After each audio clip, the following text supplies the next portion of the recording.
Bismillahirrahmanirrahim. Assalamualaikum warahmatullahi wabarakatuh. Perkenalkan, nama saya Nur Fitra, NIM L0211911054, Prodi Manajemen Sumber Daya Perairan, Universitas Hasanuddin. Di sini saya akan menjelaskan tentang metode penyuluhan model dahulu versus zaman kemudian teknologi informasi. Yang pertama itu pengertian penyuluhan. Definisi penyuluhan menurut Undang-Undang Nomor 16 Tahun 2006. Penyuluhan adalah proses pembelajaran dari penyuluh kepada pelaku usaha yang bertujuan untuk meningkatkan produktivitas, efisiensi usaha, pendapatan, dan kesejahteraan, serta meningkatkan kesadaran dalam kelestarian fungsi lingkungan hidup. Pengertian penyuluhan secara istilah. Penyuluh berasal dari kata suluh, yang dapat diartikan bisa menerangi. Penyuluhan adalah suatu proses demokrasi, artinya suatu penyuluh harus mampu mengembangkan suasana bebas untuk berpikir, berdiskusi, menyelesaikan masalahnya, merencanakan dan bertindak bersama. Penyuluhan adalah proses kontinu, artinya penyuluh harus dimulai dari keadaan masyarakat pada saat itu ke arah tujuan yang mereka kehendaki, berdasarkan kebutuhan dan kepentingan yang senantiasa berkembang. Selanjutnya yaitu faktor yang perlu diperhatikan dalam penyuluhan. Yang pertama yaitu tingkat pendidikan. Pendidikan dapat mempengaruhi cara pandang seseorang terhadap informasi baru yang diterimanya. Maka dapat dikatakan bahwa semakin tinggi tingkat pendidikannya, maka semakin tinggi pula seseorang menerima informasi yang didapatnya. Yang kedua yaitu tingkat sosial ekonomi. Semakin tinggi tingkat sosial ekonomi seseorang, semakin mudah pula dalam menerima informasi baru. Yang ketiga yaitu adat istiadat. Pengaruh dari adat istiadat dalam menerima informasi baru merupakan hal yang tidak dapat diabaikan, karena masyarakat kita masih sangat menghargai dan menganggap sesuatu yang tidak boleh diabaikan. Yang keempat yaitu kepercayaan masyarakat. Masyarakat lebih memperhatikan informasi yang disampaikan oleh orang-orang yang sudah mereka kenal, karena sudah timbul kepercayaan masyarakat dengan penyampaian informasi. Yang kelima yaitu ketersediaan waktu masyarakat. Waktu penyampaian informasi harus memperhatikan tingkat aktivitas masyarakat untuk menjamin tingkat kehadiran masyarakat dalam penyuluhan.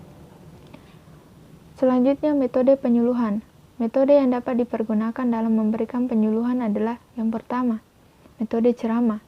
Metode ceramah adalah suatu cara dalam menerangkan dan menjelaskan suatu ide, pengertian, atau pesan secara lisan kepada sekelompok sasaran sehingga memperoleh informasi tentang bidang tertentu.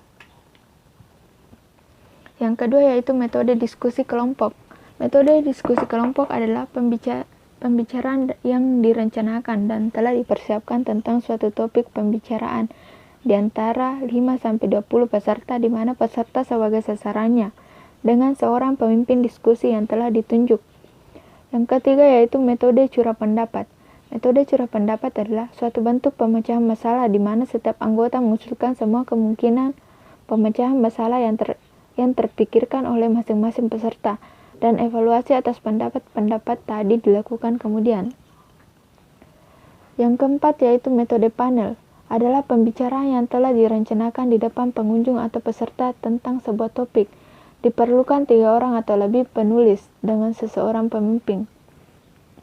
Yang kelima yaitu metode bermain peran. Metode bermain peran adalah menerangkan sebuah situasi dalam kehidupan manusia dengan tanpa diadakan latihan. Dilakukan oleh 2 orang atau lebih untuk dipakai sebagai bahan pemikiran oleh kelompok. Yang keenam yaitu metode demonstrasi.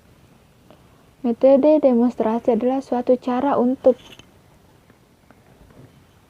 menunjukkan pengertian, ide, dan prosedur tentang sesuatu hal yang telah dipersiapkan dengan teliti untuk memperlihatkan bagaimana cara melaksanakan suatu tindakan, adegan dengan menggunakan alat peraga. Metode ini digunakan terhadap kelompok yang tidak terlalu besar jumlahnya. Yang ketujuh yaitu metode simposium. Metode simposium adalah serangkaian ceramah yang diberikan oleh 2-5 orang dengan topik yang berlebihan tetapi saling berhubungan erat. Yang kedelapan yaitu metode seminar. di mana metode seminar adalah suatu cara di mana sekelompok orang berkumpul untuk membahas suatu masalah di bawah bimbingan seorang ahli yang menguasai bidangnya. Selanjutnya, metode penyuluhan zaman dahulu. Tidak berbeda dengan pendidikan formal. Penyuluhan sebagai pendidikan non-formal pun harus sejalan dengan kemajuan cara manusia berkomunikasi. Karena itu, penyuluh berkewajiban untuk mengarahkan segala cara dan daya untuk menggunakan semua alat yang ada untuk membuat penyuluhan menjadi efektif. Salah satu yang digunakan pada zaman dahulu yaitu dengan menggunakan media tradisional. Media tradisional adalah kelompok pertunjukan rakyat atau kelompok sejenis lainnya yang melakukan kegiatan diseminasi informasi dan penyerapan aspirasi masyarakat. Media tradisional disebut juga sebagai media rakyat.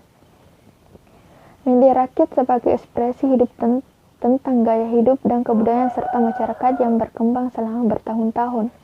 Beberapa keunggulan dari media rakyat atau media tradisional selayaknya membuka mata pemerintah maupun lembaga lainnya untuk menggunakan dan mengembangkannya secara luas.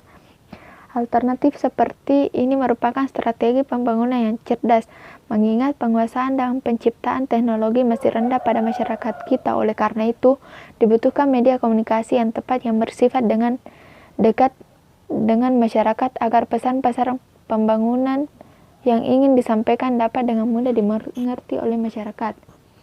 Metode penyuluhan zaman kemajuan teknologi, di mana alat-alat audio visual yang digunakan dalam penyuluhan berguna untuk membuat cara berkomunikasi menjadi efektif. Di antara alat-alat audiovisual itu termasuk gambar, foto, slide, model, pita kaset, tape recorder, film bersuara, televisi, dan komputer. Tanpa alat-alat audiovisual atau media, maka penyuluhan tidak akan mempunyai efektivitas yang dituntut oleh zaman elektronik sekarang ini, serta penggunanya memerlukan kemahiran dan keterampilan. Surat kabar, majalah, radio, dan televisi merupakan media yang paling murah untuk menyampaikan pesan kepada masyarakat. Walaupun demikian perlu diamati pengaruhnya sebelum diputuskan penggunaannya dalam penyuluhan. Mungkin sekian yang sempat saya sampaikan. Thank you for watching.